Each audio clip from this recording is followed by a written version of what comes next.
Si Joe Higan ay isang Nokenin, isang dating ninja na tumakas sa kanyang angkan at nagtatago mula sa kanyang marahas na nakaraan sa kanayunan ng Amerika kasama ang kanyang buong pamilya. Isang gabi, siya ay tinambangan ng isang pangkat ng mga asasin mula sa kanyang dating organisasyon na naghatol ng isang madugong paghiganti kay Joe at sa kanyang pamilya dahil sa pagtataksil sa kanilang sinaunang kodigo. Si Joe ay muling lalabas bilang kanyang dating sarili na isang ninja kamui upang ipaghiganti ang kanyang pamilya at mga kaibigan. Si Kamui ay isang 21st century na ninja, isang malabong anachronism na niyambing ang kanyang mga sinaunang kasanayan laban sa high-tech na armas na may brutal na kausayan. Dapat niyang harapin ng mga sinay na assassin, labanan ng mga cyborg at karibal na ninjas para mapapagsak ang mismo angkan na gumawa sa kanya. Sa kasalukuyang pangyayari, may isang lalaking hinahabol ng mga ninja assassin para patayin ito. Hindi rin ito nakatakas at na-corner ito sa isang liblib at tahimik na lugar. Sinimulan na nga ang mga pag-atake ng mga assassin at pilit na malaban ang kanilang hinahunting. Marunong din sa labanan ang lalaki at nakapapatay din ito ng mga assassin. Pero hindi lang tagal, tinamaan siya sa leeg ng kutsilyo at pinagtutusok na siya sa kanyang likuran. Di na pinatagal pa ang kanyang buhay at tinapos ito sa paraang karumadungal na pagpatay. Siya si Joe Higan na nagtatago sa kanayunan ng Amerika kasama ang kanyang buong pamilya. Isa siyang dating miyembro ng assassin organization na naghatol ng madugong paghiganti sa kanyang buong pamilya dahil sa pagtataksil sa kanilang sinaunang kodigo.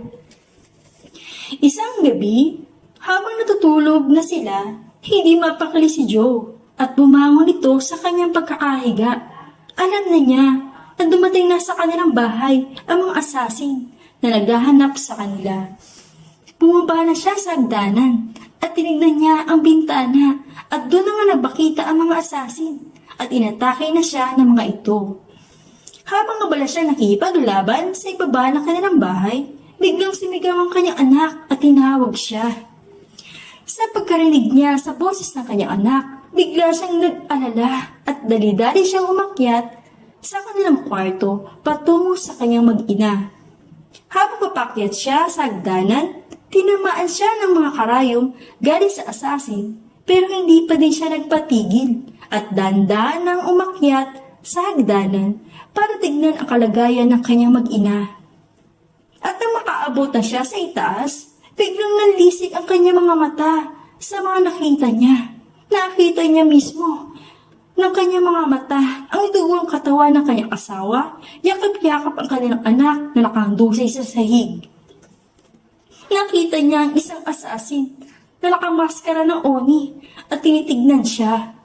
Habang nakatingin si Joe sa kanyang asawa, hindi pa nakontento ang mga assassin at tinusok pa ng bakal ang leeg ng kanyang asawa para siguraduhin hindi mabubuhay.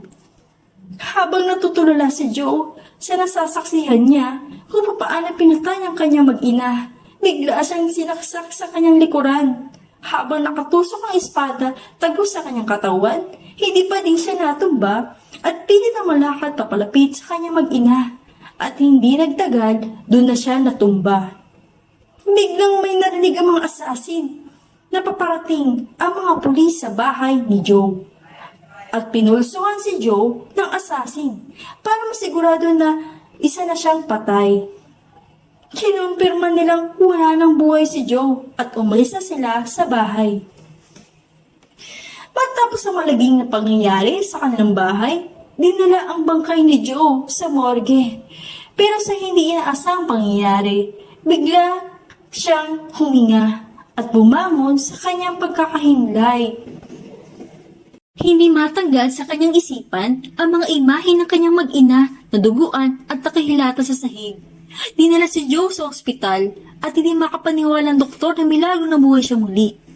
Idineklara ng koronel na patay na si Joe, pero ito ang nangyari sa kanya. Nagpapahangin si Joe sa rooftop ng building at napansin niya na sinundan siya ng mga assassin na pumatay sa kanyang pamilya para tapusin ang kanyang buhay. May binunod siya ng isang karayom sa loob ng kanyang braso at tinusok sa kanyang balikat para mapagalaw muli ang kanyang mga kamay. Umatake na naman ng mga assassin, pero naiwasan lamang ito ni Joe. Sabay-sabay na ang mga pag-atake ng mga assassin sa kanya, pero si Joe ay puno ng galit at paghiganti ang kanyang nararamdaman. Walang magawa ang mga kalaban sa galing ni Joe sa pakipaglaban. Si Joe ay muling lalabas bilang kanyang dating sarili, Ninja Kamui, upang ipagiganti ang kanyang pamilya at mga kaibigan. Si Kamui ay isang 21st century na ninja, isang malabang anachronism na niyambing ang kanyang mga sinaunang kasanayan laban sa high-tech na armas na may brutal na kahusayan. Gumamit si Joe na parang isang ninja spell para tapusin na sabay-sabay ang 7 assassin. Magkasabay ang 7 assassin na naputulan ng mga ulo gamit ang mahiwagang ninja technique na ginamit niya. Bumaba si Joe galing sa elevator at nanilisik ang kanyang mga mata sa galit at paghiganti. Handol ng assassin na pumatay sa kanyang mag-ina na nakamaskara ng Oni. Hindi na pinatagal ni Joe. Ginimitan niya ng mabilis na paggalaw para atakihin ang kalaban.